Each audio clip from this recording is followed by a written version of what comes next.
All right, what is going on, you guys? It is Jake here, back for week 4 of our Madden Let's Play Madden 22 franchise video here for you guys. Ravens off to a 3-0 start after victories at Las Vegas, home to Kansas City, and at Detroit. Definitely had a little bit of a surprising result there in week 2. To get a W over the Chiefs, I don't know what people's general thoughts on that game are, but I don't know how much I'm expecting it to play out like that in real life, as I've probably alluded to in our podcast a couple of times. But Ravens off to a nice 3-0 start. Lamar Jackson not throwing the ball super well so far. It's interesting because, like I keep saying here with these videos, like we're doing a little bit of a diverging timeline here between real life and what's happening in the game. So you have players like Rashad Bateman in the mix. There's been some injuries within the game where, like, Hollywood Brown is missing time, Mark Andrews has missed time, but he's actually had a decent amount of his top receiving options. But he hasn't really thrown it incredibly, but he's been good. He's been good in the run game. He had a nice passing performance against Detroit. He still had a dumb interception, which is something we kind of have to clean up a little bit. Sort of got to be a little bit more decisive, I think. As you see me complimenting here at the press conference, they were asking me to kind of check in on QB1, see how he's doing. And basically what I did was I hyped him up, and I said, you know what, wherever Lamar goes, we go. Shout out to the Mandalorian. And we're going to kind of march to the beat of his drum here. And we've done that, but like I said, the passing results haven't necessarily been great. Maybe part of that is due to the offensive line kind of being a little bit rough. I think, there's been some issues with sacks, I think, in certain spots. I believe in one of the games, I forget exactly which one, but it kind of opened up with a sack on the right side off of Al Villanueva, who is stepping in there for Orlando Brown Jr. So it's been, I think, an interesting sort of start to the year where I'm kind of trying to figure out the way the game planning kind of stuff works. Like I've been telling you guys, you can definitely set it up with your offensive coordinators in the game. We've got Lamont Booker, the offensive coordinator, and then Patrick Bailey is the defensive coordinator, so you can kind of set it up to give those guys a certain approach in the game. And so I think maybe it's something to do with the approaches that I'm taking, where I could do a better job setting Lamar up to have success in the passing game. But, at this point, I'm not totally sure to what extent I really need to, because it's gotten it done by hook or by crook, the sort of ground and pound approach that we've taken. And like I said, it definitely was a little bit better, at least volumetrically and sort of even stylistically through the air. I think it looked better last week. You had Tylan Wallace grabbing a touchdown catch. You had Rashad Bateman getting his first touchdown on what was a little bit of a shovel pass, actually, which was a sort of interesting play call. And it's just been, not necessarily, I wouldn't say a wait and see type thing with the passing game, but just hopefully a slow evolution. So I think this week going into Denver, you got the thin air. The ball's going to be jumping a little bit. So I think the plan going into this one is to maybe get that passing game jump started a little bit, get some of these wide receivers involved. I believe Hollywood Brown might be back into action on this one. But, get some of these guys involved and see what we can do here against a Denver defense that is actually very solid. I think I don't know if I'm totally intimidated by what they've got going on offensively there. They've recently made the decision to start Teddy Bridgewater in real life, and that is what is going to be the case here in the game today. He is going to be starting for Denver, so he's going to be going up against a tough Ravens defense, and then the Ravens offense is going to have a tough matchup in the Broncos D as well, coached there by Vic Fangio. So this is going to be, a tough game. Like I said, there's been a lot of travel going on throughout the early weeks of the season. Ravens off to a nice 3-0 start, but that can leave you in a hurry when you're on the road as much as they have been, and when you're kind of playing in some tough slug it out games like they've been playing in. They've been or they were in overtime once, actually, to start the year. I think they were not necessarily close in the other two games, but they were definitely games that can maybe physically take a lot out of you. So we're going to see what happens here in this one. Looks like we got Prochet back to return the kick. I think I might actually be making a change there. Even in real life, I haven't loved Prochet's potential as a kick returner in particular. I think he has some qualities that maybe make him a good punt returner.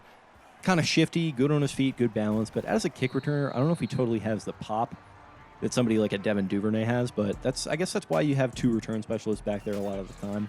So I don't know, maybe it's more about making one of them the primary guy or the other, but yeah, you can see there 3 touchdowns, 3 picks, 431 yards through the air for Jackson through the first 3 games. So not exactly the high-flying passing numbers, and I think a lot of the critics that he has that are still kind of going on and on and on about his volumetric numbers and the fact that, 32nd ranked passing offense, all that kind of stuff, that kind of is just fuel to the fire there for them. But here he goes, loads up deep to Devin Duvernay, who has the catch. He got in behind that Denver secondary somehow, and he is in for the touchdown. So if we wanted a good start to this game for the passing offense, we've got it. Devin Duvernay's first NFL touchdown catch.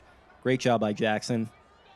Kind of rolls out right to keep the play alive, sets his feet, hits Duvernay perfectly in stride. He is able to keep his feet and just kind of glide into the end zone there. So a perfect start for a passing offense that we were talking about having some issues. But you saw the injury screen there pop up. Mark Andrews going to still be out in this game. Sammy Watkins dealing with an injury as well. So, they're still a little banged up as far as some of the key players on this offense goes.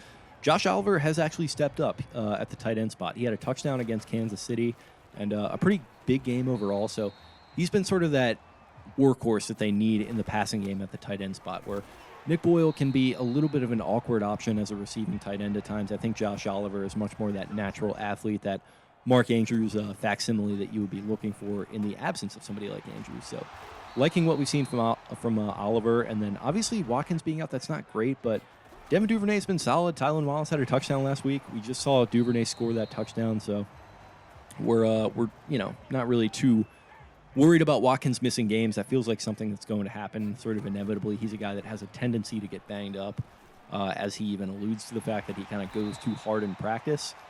Maybe he should, kind of take his own advice and slow down there, because if that's affecting him in real games, then, maybe you got to make a change. But Denver's offense actually driving nicely here in an answer to what the Ravens just did. They are going out of the I formation to Melvin Gordon, who falls into the end zone for the touchdown. So just like that, it looks like it's going to be 7-7 here. Brandon McManus, a very good kicker in his own right, so no issues on the extra point, obviously. And he now kicks this one away back to Prochet, who is going to take it up to about the 24-yard line, That's going to bring Baltimore's offense back onto the field.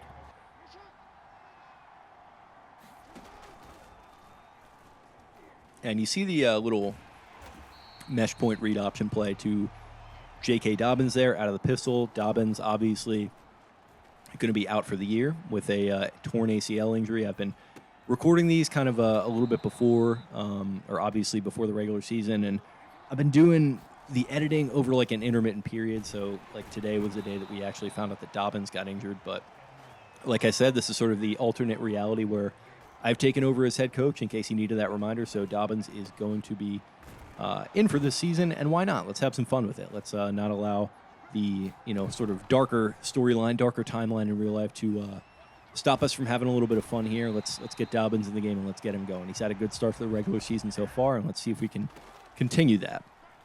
As the Ravens are facing a 2nd and 20, they go back to him through the air. And he's going to, I think, push close to Denver territory, if not into it. You got 3rd and 11, and Jackson a perfect 4 for 4 for over 100 yards with the long touchdown to Duvernay helping him out there. And once again there, I tried to go to the spread him out and do the QB draw thing on 3rd and long and sort of catch him off guard. It's worked at times this year, I think, but there is sort of a weird, I don't know if I'd call it a glitch. I think I talked about this on one of the other episodes where with some of the QB running stuff, the design QB runs, it just feels like they're running through molasses trying to get out of the gate. And I think that's kind of what happened there, even though he probably wouldn't have gotten it, even with a good running start. There is kind of like a weirdness to that. I don't know if I'd call it a glitch or what, like I said, but it's just kind of something to keep an eye on, I think. As you see Patrick Queen getting in there, having himself a big season, like I mentioned, for the big hit stick, and that brings up a 3rd and 7. And kind of a weird play there. It looks like the Broncos receivers kind of ran into each other, ball pops out. And that'll be the Ravens defense forcing their first 3rd down of the day on their 2nd drive. As we go to Prochet and the punt return up to the 16-yard line. Here comes the Ravens offense coming out of the pistol. Is Jackson going to run this one? He's not. He's going to try to force that one into Hollywood Brown, who, like I said, is back in the lineup today, unable to make the completion. And now Dobbins is doing what he does best, that patient kind of balance running. We're going to miss seeing that in real life this year, but it sure is fun to watch in the game as he gets forward again on 3rd and 2 to pick up a 1st down. And seeing a little bit more of a balanced approach today for the Ravens. A lot more in the passing game, but also the rushing game still very strong as Jackson throws to Duvernay coming across the field again. Looked kind of similar to the touchdown play there as he goes over 100 yards today in the second quarter. When's the last time a Ravens wide receiver ever did that? Funny thing, it actually might have been Hollywood Brown against the Dolphins a couple years ago, but, that's just kind of the way the cookie crumbles as Brown makes a catch there again. Lamar tries to do a little wide receiver screen to his right, gets snuffed out and batted away, and then he hands it off to Dobbins, who falls forward. That's going to bring up a 3rd and 8. So as you can see, the goal today is to get Jackson 300 yards passing, and that is going to help him on his quest to get there as he hits Hollywood Brown on a slant route who splits the safeties and runs that one in for a 31-yard touchdown. Really nice job there by Hollywood Brown. It's funny because I just mentioned that Dolphins game that he had. It kind of looks similar to the first touchdown that he ever scored. I think on his first ever NFL catch when he sort of caught the little slant route and just sort of split the safeties and outran the Dolphins defense. Looks similar there, and he's got the Ravens up 14-7 now with the Broncos offense coming back onto the field. And after that little completion to Noah Fant, brings up a 3rd and 4, and Bridgewater is going to throw over the middle. I'm not even sure who that was to, actually. Looks like Jerry Jeudy. And, yeah, he's going to get the Broncos into Ravens territory there as the rush gets into Bridgewater. Tyus Bowser pushes them out of Ravens territory back to their own 49. So nice job by Bowser there to bring up a 2nd and 16 now for the Broncos as we approach the 2-minute warning.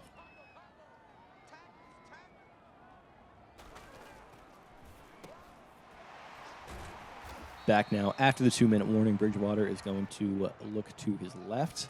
He's got a completion that brings up 3rd and 5, and now he's going to scramble to his left, and he's going to throw. He looked like he might have been past the line of scrimmage there. There is a flag on the play, and it is going to be a illegal forward pass, and that'll bring us that 4th down for the Broncos to punt, and that is going to be a touchback through the Ravens end zone. So 14-7, Ravens have the chance to do something before the half here. Lamar looks to his left. Hollywood Brown again getting involved there. They are starting to move. They've got some time to work with. They've got all 3 timeouts as Jackson takes off to his right. He's going to push into Bronco territory now after a long scramble to the 47-yard line. That is his 5th rush over 20 yards this season. And he's going to want a little bit more here as he throws to Hollywood Brown again, coming across on a little drag route. That's not going to do much for them, so they got to get rolling. They're going to, and it's basically the same play. This time they do take advantage, and Brown gets out of bounds. So Ravens still working with all 3 timeouts. 39 seconds to go in the half. Jackson is going to load up and, well, not really load up. He's just going to kind of throw short there to Dobbins, and that'll bring up the Ravens' first timeout. Again, trying to make something happen here. He goes to his left to Hollywood Brown. That one gets knocked away, so it's 3rd and 4.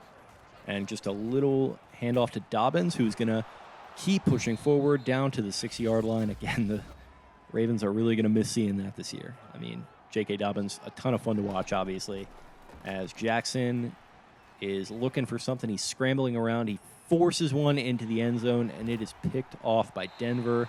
I talked about cleaning up those kind of, stupid interceptions there as one of the Fuller brothers, actually, not sure which, sort of jumps in there and makes the interception. They're going to do a booth review. I'm pretty sure that was a fairly clean interception, albeit, I'm not too happy about it as a head coach, but I'm pretty sure Denver is going to come away with the ball in this one. So that is Lamar Jackson's 4th interception this year in as many games. That puts him on pace for 16. I don't think he's ever thrown more than 9 in his career, so he's definitely on pace to break his record in that regard as we head to the locker room for halftime. We're really going to have to clean that kind of stuff up. It's 14-7. It should probably be 21-7 Ravens. Just sort of a stupid mistake overall, and it's hopefully not going to cost them, but we'll see what happens. Ravens winning in every department except for the turnover battle, and that was a pretty critical turnover, I think. We got the Steelers at Green Bay, and they are winning 7-3. That would be a real big win for Big Ben and the Steelers at 3-0 to start the year. A lot of people really down on them, like I've been saying, but they just kind of seem to be stacking up wins here. It looks like they're well on their way to maybe another one there up in Titletown. Cardinals, Rams, I don't really care about that, but Cardinals 2-1, Rams 1-2, and Cardinals maybe on the way to their third win of the year there.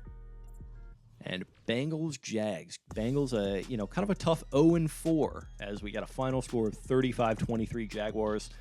Trevor Lawrence, 332 yards, 2 touchdowns, 2 picks. Joe Burrow, 2 touchdowns, only 1 pick. But, man, that's kind of a tough scene for the Bengals to blow one like that at home. I thought they were going to be friskier this year. Maybe they'll pick it up at some point, but 0-4 is a tough hole to climb out of there. As we take another look at the first highlight of the game for the Ravens with the long Duvernay touchdown on just the first couple plays from scrimmage there. That was a fun way to start the game as JT kicks off to the Denver end zone, and that's going to be a touchback to bring out Bridgewater in the offense with a chance to tie things up here.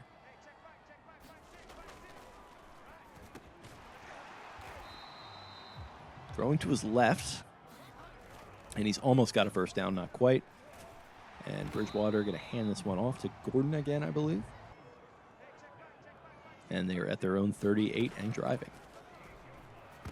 Throws over the middle. That's picked off by Patrick Queen, who continues his run at maybe an All-Pro this year, and he is going to score and put his swagger on here after a 35-yard pick six.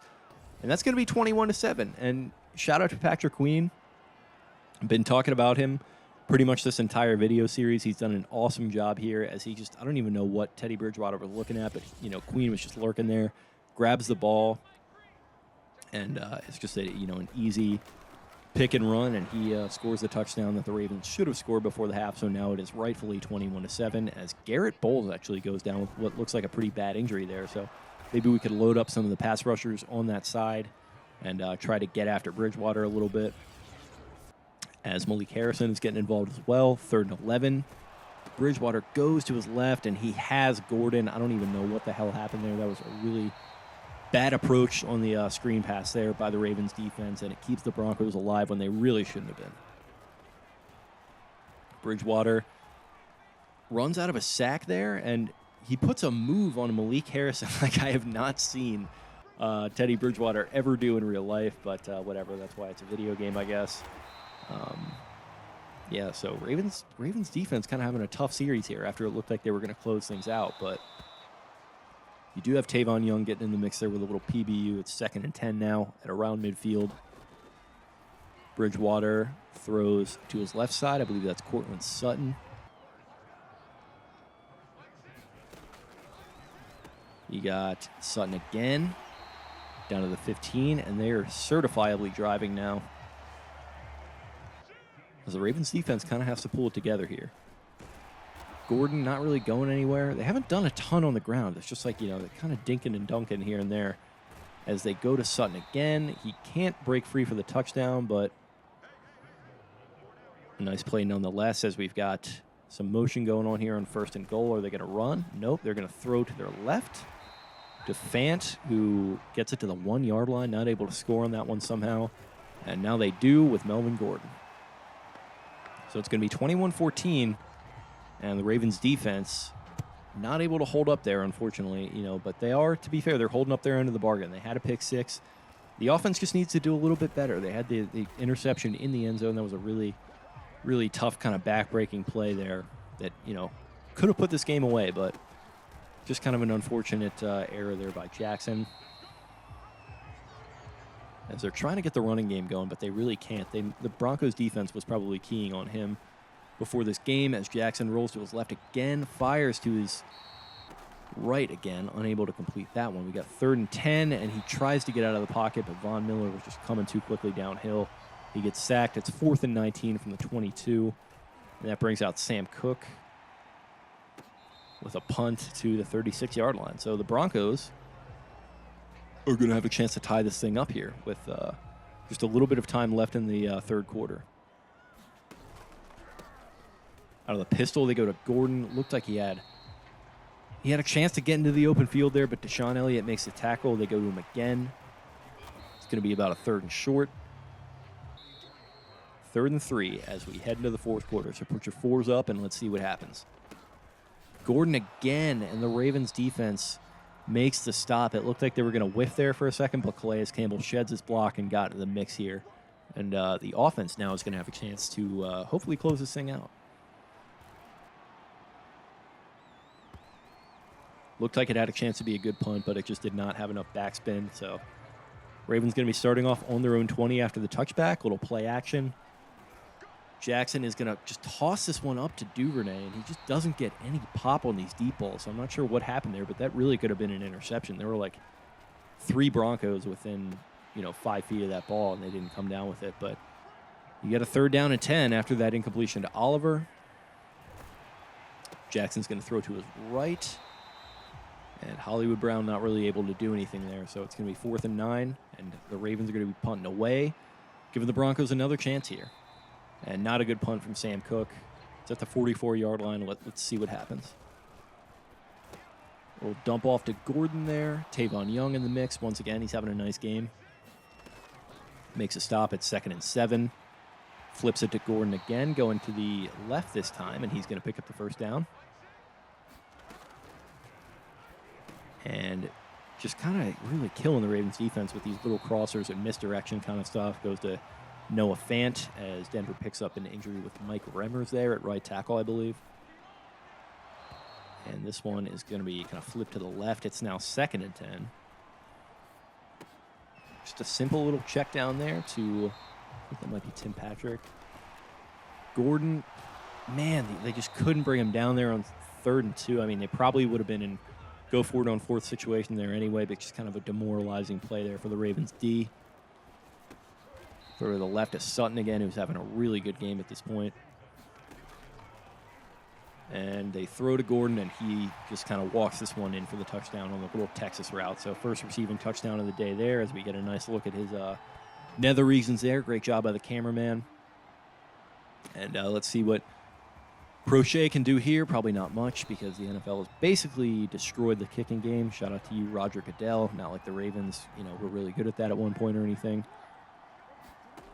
As Jackson, he's not totally within striking distance of that 300 yards passing, but at this point, I think we'd just be happy to get out of here with the W. He tries to run this one forward. I don't know if that was a design QB run call or just a scramble, but didn't go anywhere, and it's 3rd and 13 again after some tough play calling on my part or Booker's part. I don't know how you would say that, but it doesn't matter because Hollywood Brown comes in the clutch, converts that 1st down. Clutch player, he really is one. You got to give him credit. He's playoff Hollywood.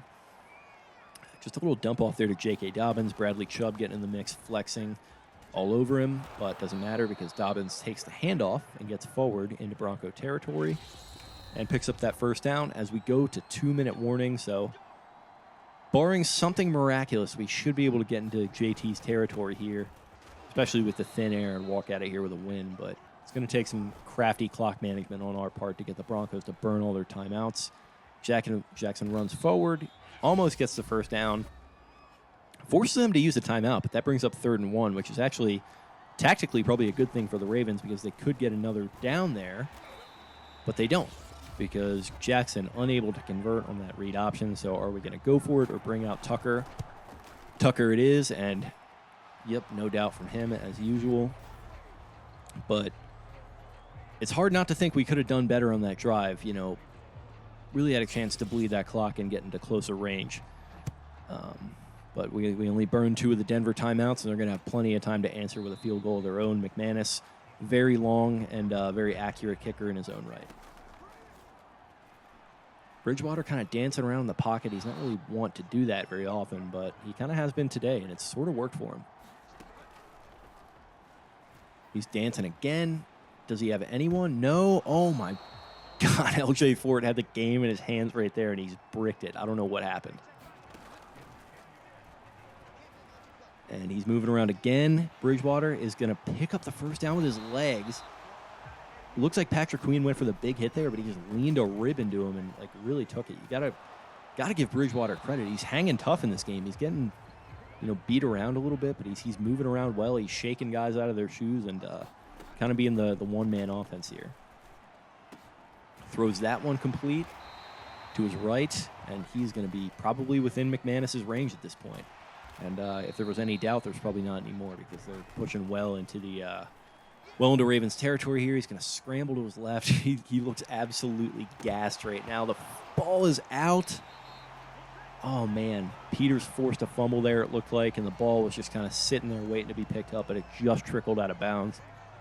It is 1st and 10, and there's just enough time on the clock to send out McManus. We did ice him with a timeout, but doesn't matter because if there's any QB, even within the conversation of Tucker, or any kicker, I should say, within the conversation of Tucker, he might be one of them. He's really good. I think kind of underrated at this point, but in as many, or not as many, but we've, played 4 games so far. We've been in overtime for one of them, and this is going to be another one. So 2nd overtime game of the year in just week 4.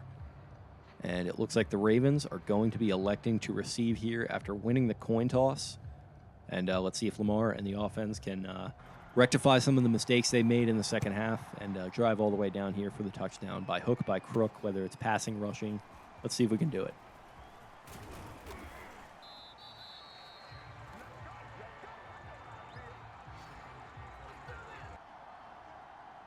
Starting out of the eye, haven't heard a ton from Gus Edwards today. And it's probably time to rectify that. He's got fresh legs. I think he's going to be a good option here, but man, that first run only went a couple yards. Then Jackson takes a sack. It's 3rd and 12. Dire straits here. They're going to throw this one. Obviously, it's going to be Dobbins off a little just kind of Texas route, and he is going to pick up the first down. So a great job by J.K. Dobbins there to keep us alive in this thing. We're going to go to him again, and he's unable to do anything there. Loses a couple yards, it looks like. It's going to be 2nd and 13. Go to Dobbins again, just trying to make something happen with him when we can't. He's had a good day on the ground so far, but it just hasn't quite been enough. Jackson, oh, man. That's a tough play there from Josh Oliver. Looked like he might have a chance to haul that thing in, but he did have a couple guys draped on him, so it was going to be a tough catch to make. But, yeah, that might be a dire play-calling sequence there for Baltimore, honestly. Going to have to see what Teddy does here. Not too much to start. It's going to be 3rd and 11. He's going to scramble to his right and throw across his body to his left. Speaking of things I didn't know Teddy Bridgewater was physically capable of, this throw probably is going to be well within the Rolodex of those things, as his teammates look pretty surprised about what they just saw. Maybe equally as surprised as me. That was pretty nuts. Let's see if they give us another look at that. Yeah, they will. So he's scrambling out of the pocket, just kind of throws this one across his body to the left. And it's Tim Patrick, Ravens legend Tim Patrick, makes the catch right up in the grill of the defense. They go to the right here to Judy at the 45-yard line. They're going to go to Gordon, who breaks into Ravens territory. Got to think they're well within McManus's range at this point. They use a timeout. I'm not sure why. 24-24. They throw over the middle to Fant. Deshaun Elliott just catches him. That touchdown would have ended the game. 45 seconds to go. They've got a chip shot field goal set up here. They go to Melvin Gordon. They're letting the clock run. I'm not sure what's going on. And sorry to break kayfabe here, but I did want to let you guys know that there was just a really weird play calling sequence there at the end where the Broncos used up all their timeouts. It was just an inexplicably bad coaching display by the computer, and they would have easily run out of time, and it just wasn't realistic at all. So just in the interest of being fair, I didn't think it made sense for me to walk out of there with a tie after they just completely messed up the goal line sequence when no real NFL coach would have done that. So I just took the timeout and they threw for the touchdown, and it was what it was. It didn't feel right to walk out of there with a tie after that.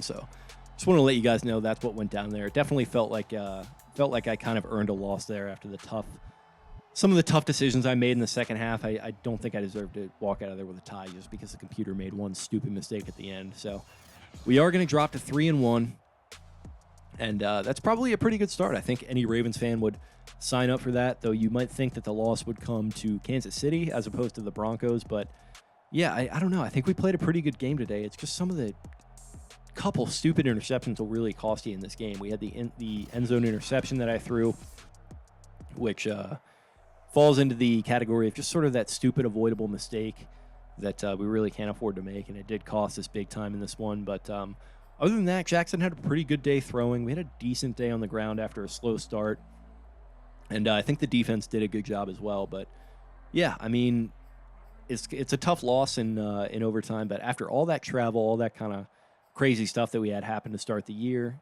3-1 is a pretty good start. It's one that I would have signed up for, and yeah, I'm certainly having a ton of fun doing this so far. I hope you guys are enjoying watching and following along.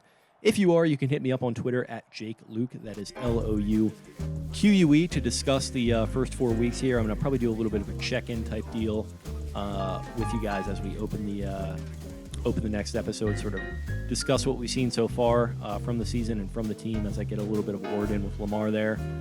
But yeah, hope you guys enjoyed. Like I said, kind of a tough loss this week, obviously, but we'll get back at them next week and see where this season and this series takes us. In the meantime, peace out.